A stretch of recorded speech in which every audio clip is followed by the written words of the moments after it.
Come on, y'all. Come on, y'all. Come on, y'all. Slant. Yeah, but isn't this the unplugged version? I don't know. I think it's the unplugged version. All right, Power, let's go.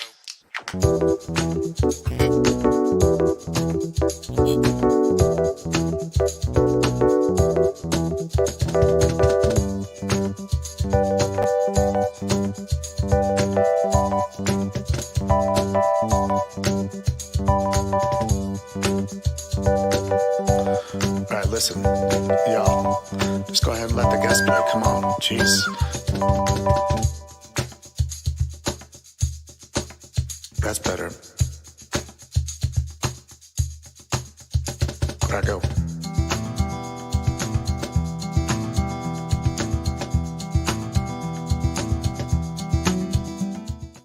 Yeah, venga, Polly. That's right. Here I am.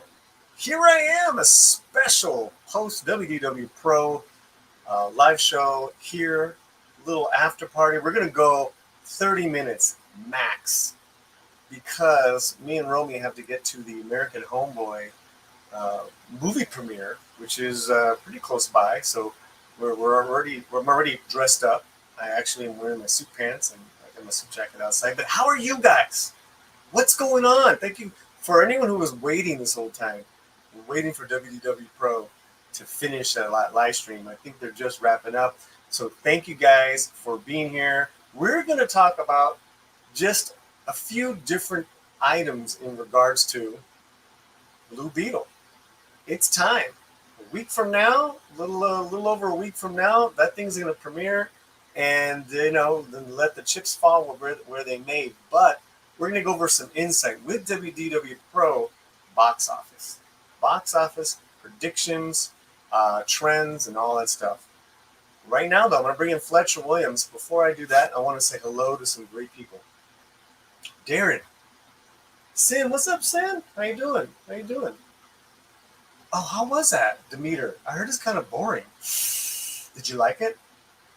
After I said that. Olaf, Mike, Fletcher, Hank, Bonso. ¿Qué pasó, Bonso? Whoosh. And AF, early birds. Hey, what's up, Phil? Oh, you know what I didn't do? I did not put this up on Twitter. If someone wants to put it up on Twitter, then I'll retweet it right now. But let's bring in our producer, our buddy, Fletcher Williams. What's happening? Hey, ¿qué pasó toda la gente ahí afuera en YouTubelandia? Man, it's been crazy. Crazy stuff. Non-stop. They don't even know. They don't know what we know. Well, I actually don't know what you know. So what do you know? The sound is off? Is my sound off? Yeah, your sound's a little bit off. You're echoing otra vez.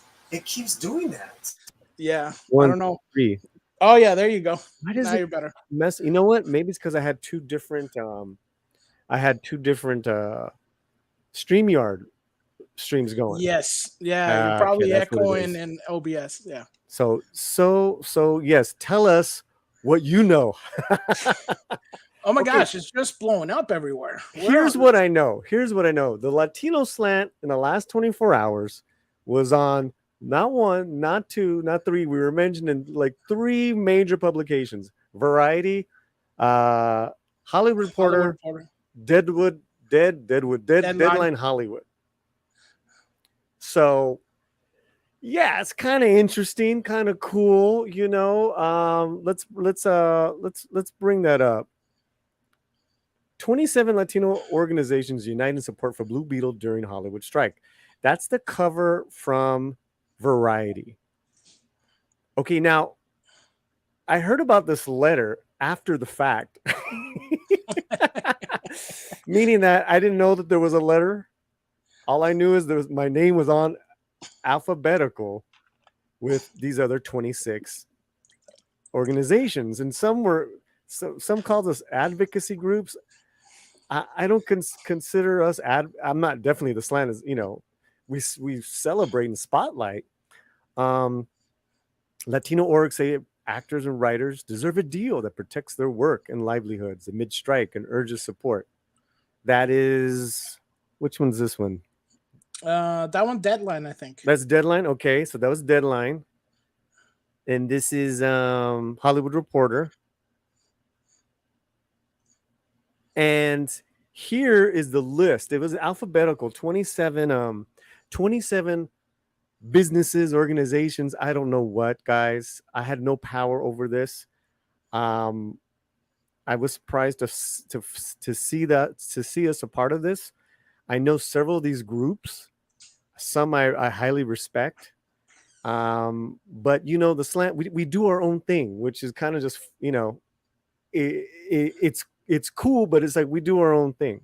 Yeah, it just seems like they were trying to find out who are the Latino people talking about it, and it's like the Slant.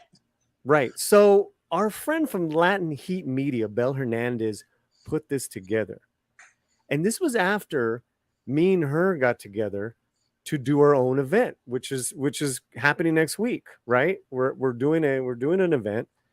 We're paying for it. We're not working with anyone as in regards to ¿cómo se llama? In regards to we're not getting any kickbacks from the studio. We're not no, doing anything there's no with studio Warner Brothers. affiliation. No, but none. It picked up. People were hearing about what we were doing. Blue Beetle marketing themselves, saying, "Hey, come and we'll give you 10 of our tickets. Come be a part of our screening." And we're like, "No, we're good. We're good. We want to give back to the community on how we want to do it." Well, Bell and others, they went to work on this because, the things that I was saying, and this is what I had been saying in regards to this film, is that unlike The Flash, who could not use Ezra Miller to promote the film because he was poisoned, that Blue Beetle has Xolo Maridueña. Right. And the strike took him out. Like he's their golden boy, and the strike took him out. Let me tell you, right before the strike, guys, like days before, he was on. Here's where he was at. He was at the All-Star game. Big promotion. He was on the Barbie red carpet. Big promotion. He was starting to heat up, and then he had to shut it down. Yeah. He had to shut it down. So I was like, this sucks, because here's a film that I have been covering for over 2 years. I'm a Xolo fan. I'm a fan of great, authentic Latino stories that we're not getting a good break, and we're not seeing them up until very recently. I'm like, you know what? Let's do an event. Let's pay for the house. We'll get our friends to help us pay for the bills, and then we're going to give the tickets out. We got students, we got community members, we got people coming. Film Threat, I see Chris Gore in the chat. Film Threat is part of it. Daily Chella, Latin Heat, myself. That caught on, guys. And now you have these articles that came out in the last 24 hours, which is pretty cool. Okay, there's two things I want to point out, Fletcher. Do you have anything to say right now, Fletcher? I'm gonna get a drink of water. No, I agree. I think it just started to catch on fire. I think people are finally realizing that this is not the same as the other things that came before it. This is not the Flash. We have an actual likable, charismatic character that hasn't done anything. He's golden. And also, this is a fun family romp. And it's fun for the whole family. And it's catered to the Latino audience, the audience that everyone sleeps on, and is the one who goes to the movie theaters in force right now. Good. Yeah. So, let's just talk about this real quick, and then we're going to get it. It's, listen, it's cool to be mentioned in the trades, whatever. Here's what I thought was interesting. I back up the spirit of this letter 100%. I might not agree with all the wording. It's not how I would have worded it. I'm about the authentic stories first, but we're talking about just kind of facts, right? We're a huge part of the population. We're a huge part of the moving going population, and we are literally invisible, Yes. right? And that's all we're saying is that, listen, because of that invisibility, you don't see us properly. You see us improperly. So if you can get those authentic stories out, you're going to have less race swapping. You're going to have less bad recreations of what you think stereotypes of Latinos are, if you let them being told authentically. Okay, now that's one thing. That's one thing, guys. The other thing I want to say, which I find really interesting, pay attention to this. In the wording of all these stories, Yahoo, The Wrap, Variety, Hollywood Reporter, Deadline, the writers never use the word Latinx. That's the first thing I noticed, dude. Right. Now, I'm not talking about the groups. The 27 groups, there's like two Latinxes in there, whatever. Right. But I was like, wow. That was interesting. That was interesting. What do you think there? No, I agree. I think it was only in the last article that just came out today that they used some interesting wordings. Well, that's the Wrap. Then Yeah. But and I told you they were using let's bring that up. They were using was it people of color? Yeah, they were using the BIPOC thing. BIPOC. Which is, Okay. like, oh my gosh, we're all like a block. Okay, so this just came out in the Wrap, the BIPOC story of how they're not, because Xolo was not able to, he's not able to promote his own film. You're seeing a groundswell happen of Latino groups, I don't know what, talking about this movie, telling people to go see it. And you know what? I absolutely agree. I absolutely agree. I have been seeing this. I've been saying this on this channel. I'm not quite yet there. I'm almost there to call this a cultural moment for us. I'm almost there. Right. And you start seeing a lot of, other groups, especially the media, they jump on it when basically this is ground roots. Mm-hmm. This is everybody. This is kids doing cosplay. This is you and me putting it out That there. suit is looking badass, man. People are wearing that suit, Fletcher. Yeah, everywhere. They're making their own little toys. I mean, it's crazy. Yeah. Our buddy, our special guest is here, but really fast, a good friend of ours, Chris Gore. I think the Blue Beetle will overperform. We have a poll going on. Okay, how much do you think this movie's going to make opening weekend? Well, I say it's even going to be more. It's going to be more than 40 million, 38%, 30 million, 19%, 20 million, 25%, under 15 mil, or saying 19% of you are saying under 15 million. I gotta tell you,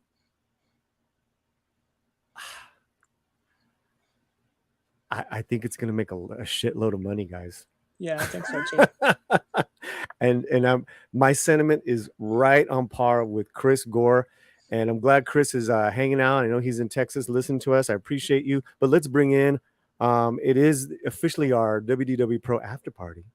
Woohoo! Here for another 20 minutes, but we got the big celebrity star here. Absolutely, and so happy to be here, gentlemen, and happy to hear a conversation about Blue Beetle.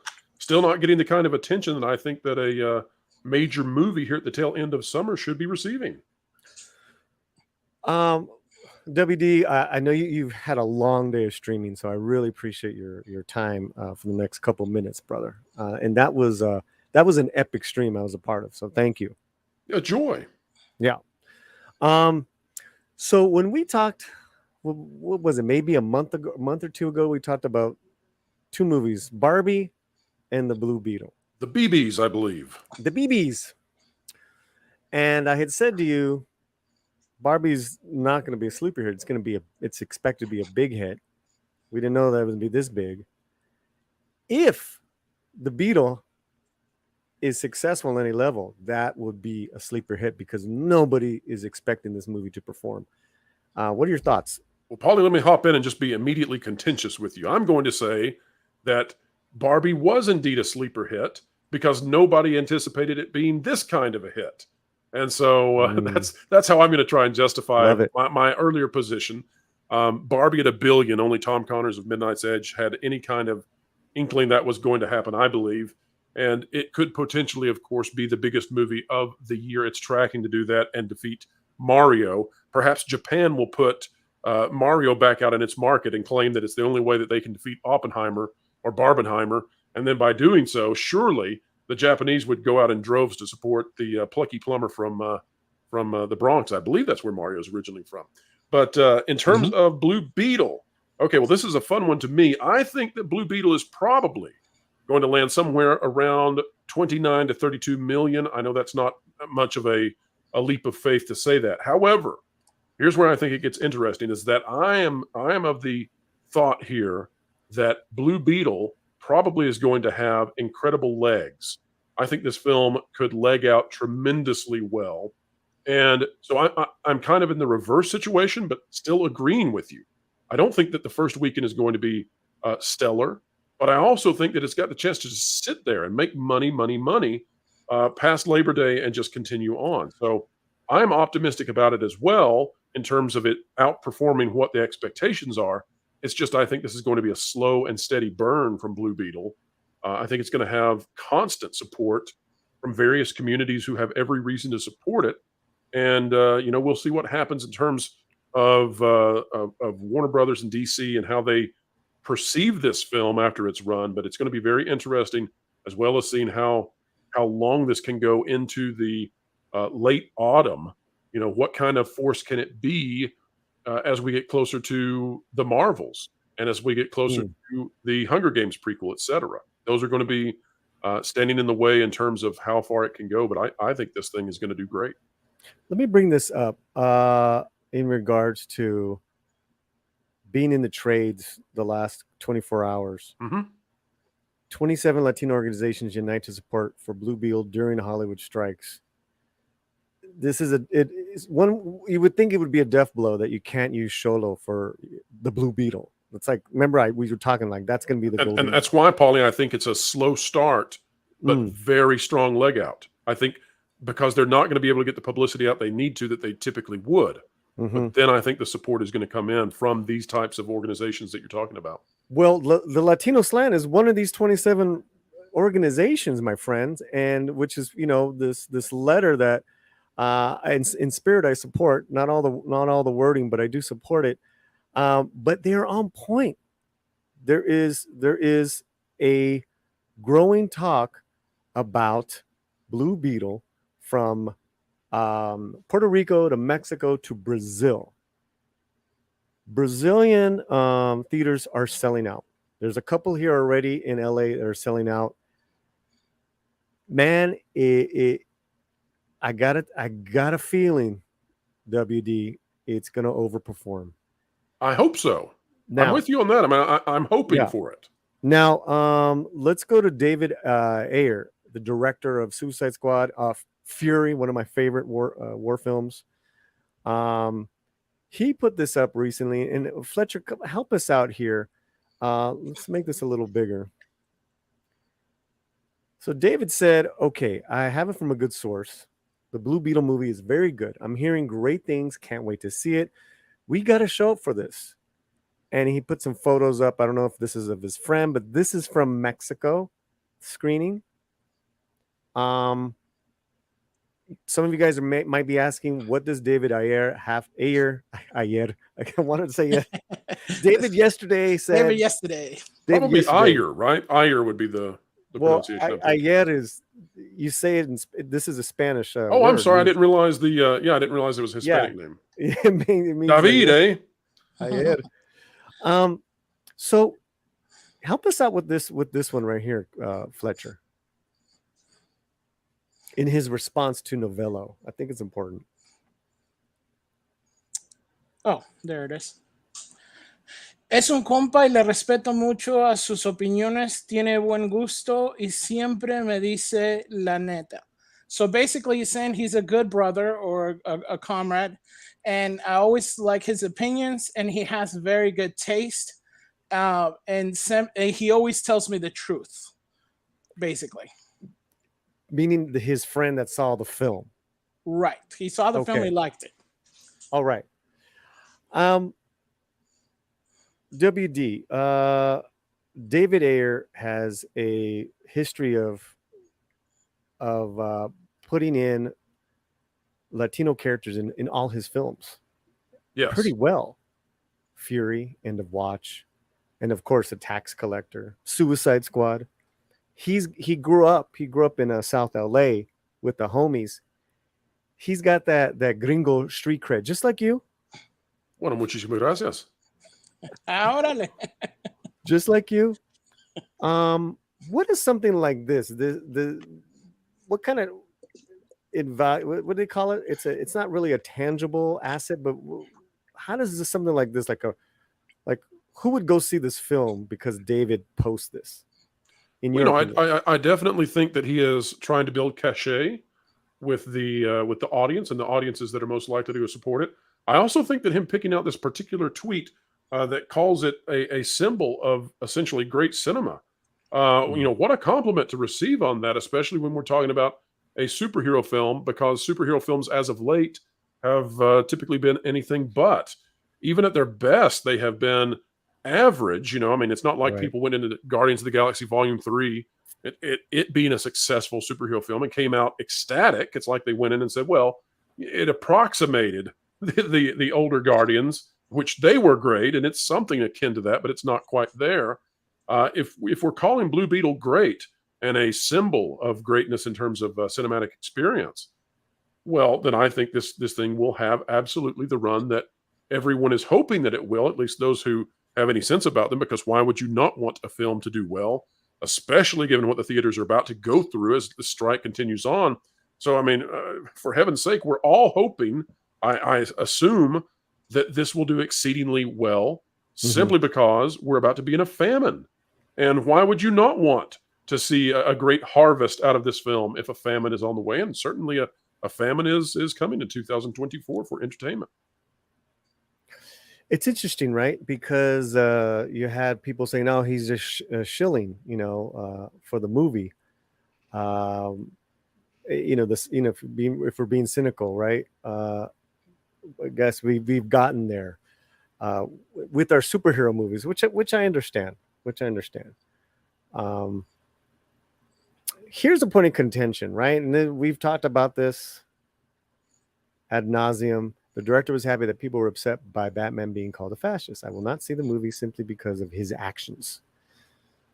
Let's let WDW Pro. Would you let something like this line, Batman's a fascist, steer you away from the film? Like maybe you want to see my review first, or wait to get the hear. Yeah.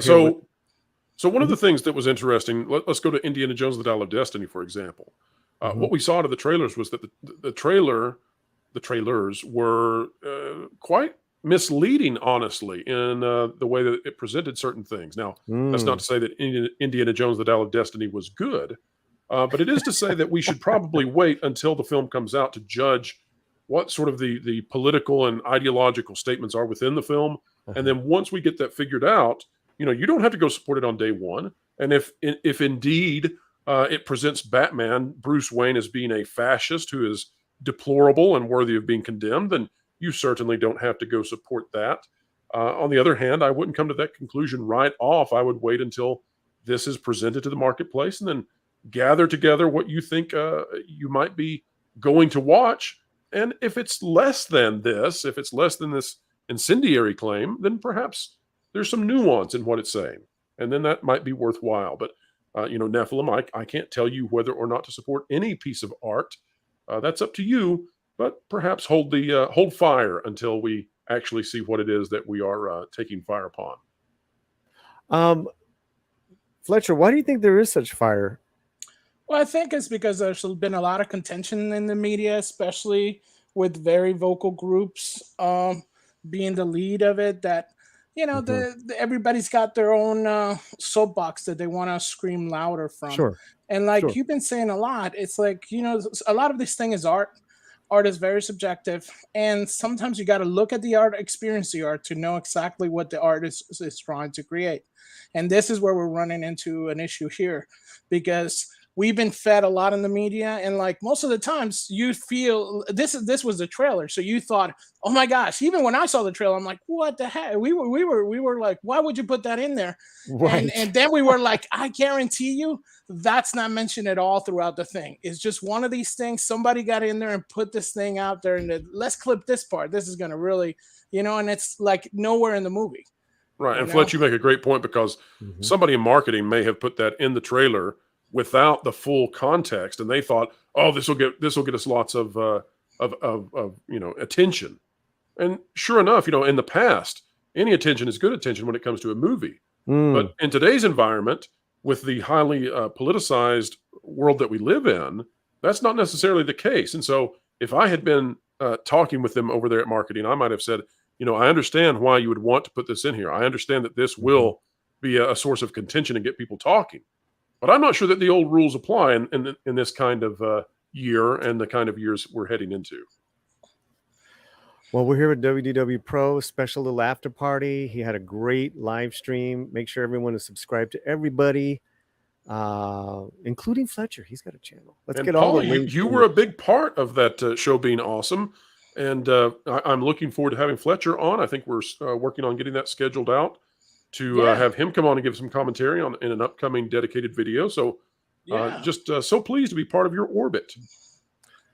Okay, so the event that we're doing is that we bought out a theater, the 7:40 p.m. screening next Friday, WD, of Blue Beetle, and we gave the tickets out to the community. It's completely at capacity. That's incredible. We're gonna do goodie bags. We got all these organizations to pay for the bills. This is not connected to Warner Brothers Media. They wanted us to be part of their own, but we're like, we're good. Now, did you reach out to kids, or is this families, or what would you say the demo is going to be that goes to this essentially now private showing? That our private showing is going to be everything from Slantinos to families to students to business people, business leaders. Okay, because I'm very interested to hear how the audience reacted with this group that you're taking. Yeah, well, we're going to have a camera crew there as well, so we'll get reactions. But one of the gentlemen that helped us with funding that night is this gentleman, James Watari. Thank you, sir. There is a large untapped market he's talking about the Latino market. Absolutely. We've had some great sponsors, some great people coming on through. Jesus Davila, Jim, all these great sponsors, Daily Chela, the Goddess Mercado. And that was just another thing, is like, I called up my friends who I know own businesses. I'm like, hey, throw down some money, man. Let's do this for kids. Let's do that for families. And it happened. Thank you, Jim. Absolutely. Got a couple super chats. You know, if the theaters were thinking this through, they should get some of that blue. It's not the food coloring, but they make the stuff that you can actually powder on top of the popcorn that still is flavored like, it's not like sweet, confection. Yeah. But if the popcorn was blue for this, man, that would be all over social media. It would be tracking everywhere. That's kind of wild. Sith Holocron for $2. I've been waiting for this show all day. Hey, thank you, Sith. That's so nice. Cyfax. Hey, Paulie and guests, looking forward to the Blue Beetle event next week. Yeah, he's coming. He's got his 2 tickets. Fantastic. Darren Hughes for $5, member of the channel. Super sticker. Gracias. I don't know what he's saying. Reply by mail. Yes, Paulie rocked on Pro. That was a lot of fun. That was a lot tremendous. And we went a little bit over what we were expecting, but sometimes when the conversation is that good, you need to let that happen. You don't need to try to curtail when stuff is happening like that. Not at all. That's why I kept pushing back the start time of this. and it's greatly appreciated. Hey, we technically, I gotta be. We're gonna wrap up in less than 10 minutes because we are on our way to the American Homeboy movie premiere tonight. Gotcha. Well, fantastic. And will you be giving a a review in the next 24 hours or so? Yeah, right out of the theater. Excellent. Which is an interesting story because American Homeboy is a documentary on the lowrider culture, but this gentleman went ahead and got it into 10 different states on his own, 10 different cinemas independently. And then he's going to put it on his own streamer that he funded for. He created his own streamer. It's a great story. Well, you know, you have you've been in the circles of documentarians as of late. You know, Chris Gore, that is, who I believe is listening in, also has a documentary out there, and so I think I think you are well versed in what would make a good documentary and able to give us a great review. So I will be looking forward to tuning in for that. Orale. And no Latino slant stream would be complete without our mom. K-Popcorn is here. $5. Good job, Paul. Thanks, Mom. Gracias, mama. Solomon, I will see the film, but people nowadays are woke sensitive, and to avoid the marking just needs to be careful. That's interesting. We could close it off on that. There is that. It's kind of unavoidable. There's just that reaction, WD. Well, okay, so let's think about this from the individual level, right? And let's take it out of the domain of the politics and the woke ideology and all of that. Let's just take a look at, for example, if you get sick with a cold, and it's just a really unfun time for 3 or 4 days, and then after that you get onto public transportation, subway, bus, what have you. Somebody gets on, and you can tell that they have the cold or a flu or whatever. You're going to be more intensely desiring to not catch that again than in the past. And I think people have become sensitive to the woke issues to the point that sometimes the radar goes off at times when it shouldn't. But that's totally normal. And we all understand why that's happening. It's unfortunate that we're in that kind of a situation. And I think that the mitigating factor there, and I recommend this to everybody, the mitigating factor to how do you avoid being so sensitive that you jump onto things that aren't that should not be receiving opposition or aggression or hesitation from you, I think is kindness. I think that's the mitigating factor, because we're probably all very tired of post-rational, kind of storytelling, or putting modern politics into our media and entertainment. But I think you have to prevent the quick, abrasive response to that by filtering it through the idea of, I'm going to be a kind person, and I'm going to wait and see, and I'm going to give a benefit of the doubt. Although I'm not telling people to immediately, dismiss claims of woke ideology and stuff. Do your due diligence, and I think that involves waiting until things come out. Well, see, and here's the interesting thing, right? I've always been like this. Call it progressive, call it what you will, in regards to wanting to see authentic stories of Latinos on screen. It got, in the last couple of years, changed to being woke. I'm like, wait a minute, what? I See, but I think that's a false positive. Okay. See, I think that what's happening here is that people are making that they're quick to jump to the assumption of woke ideology, because DEI, diversity, equity, inclusion, has been tied to woke ideology. And therefore, when something is diverse, they jump to the false positive before, and you got to think too. So, okay, so you're into this on YouTube regularly, right? And you're thinking about these things on a very deep level, intensely, lots of times. The average person who might jump to this assumption spends very little time thinking about any of this. And no harm to them for that. I mean, we're talking about people who are working real jobs, raising real children, dealing with real issues each and every day. And they may spend 5 minutes thinking about a film and whether or not it's woke, whereas you get to spend 5 hours, and so do I. And so I just think we're in a world right now where we need to promote kindness. That's what I think would be an antidote to some of this. And so kindness on both sides. Yeah, I think that's fantastic. And that's where I was telling you, like, being in the trades with all these other groups, that's cool. I support the spirit of the letter, maybe not some of the wording. because I've always been like that. And I think it's interesting too. I don't know if I think you got here right before I said this, before you got here, is that all the articles written didn't use Latinx. And I thought that was very interesting.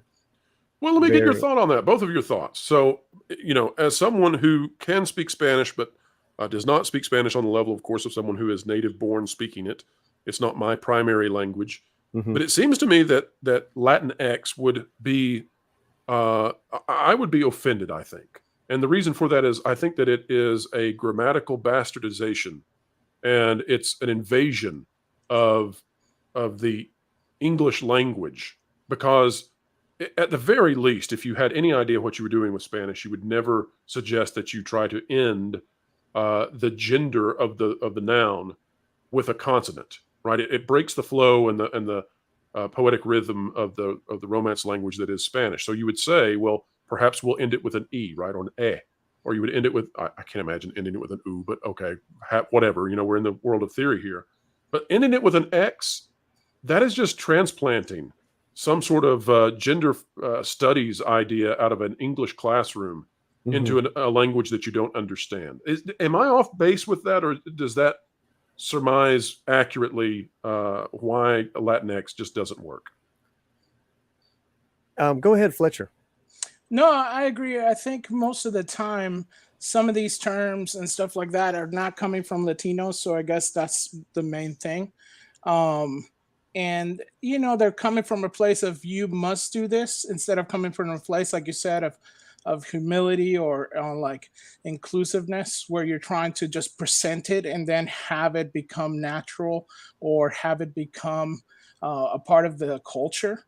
But I think that the vehicle is the one that everybody probably has a problem with on this one. It's so strange, because I don't even know how you would implement it into language. Like, do you say, instead of soy humano, would you say soy humanix? Somos humanos, somos humanix. People are saying that. People are using that. Weird. And I will say this.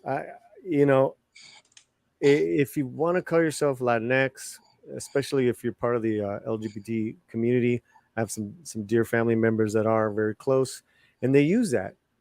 I'm like, it makes sense. I get it. I back you up. I love you. Boom, let's do it. However, as a people, no. Well, I just think if you're going to do that, if you're going to try to invent a neutral gender ending for Spanish, pick a vowel. Well, it's already there, or lack of vowels. It's called Latin. Yeah, Latin. We've been saying that forever. It's called Latin. Right. Yeah. There you go. Yeah, it's in the language. It's in the language, guys. All right, we can go. I don't want to keep hopefully answer WDW Pro. You don't want to have a long form grammar discussion? Oh, come on. That's what the audience came here for. Let's bring out the billboard.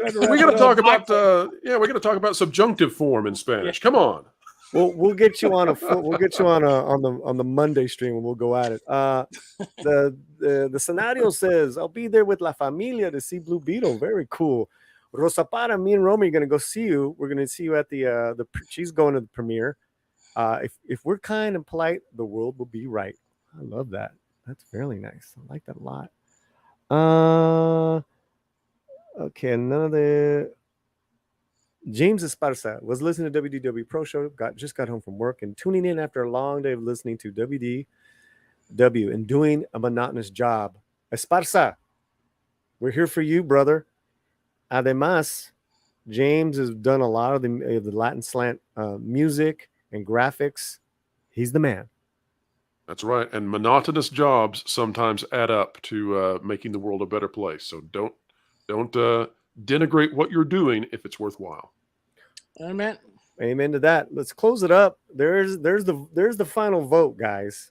We have 64 votes. You guys have spoken. All right. How much is Blue Beetle going to make opening weekend? We're talking domestic. 18% under 20 million. 21% under 15 million. 25% say 30 million. 34% 40 million. So that is roughly what, almost 60% saying it's going to do 30 million and above. That's pretty good. Yeah. Yep. And I think I'm in that 30 million category, because I said 29 to 32. And so there's more numbers in the 30 category for me. So That's where Right. my vote is.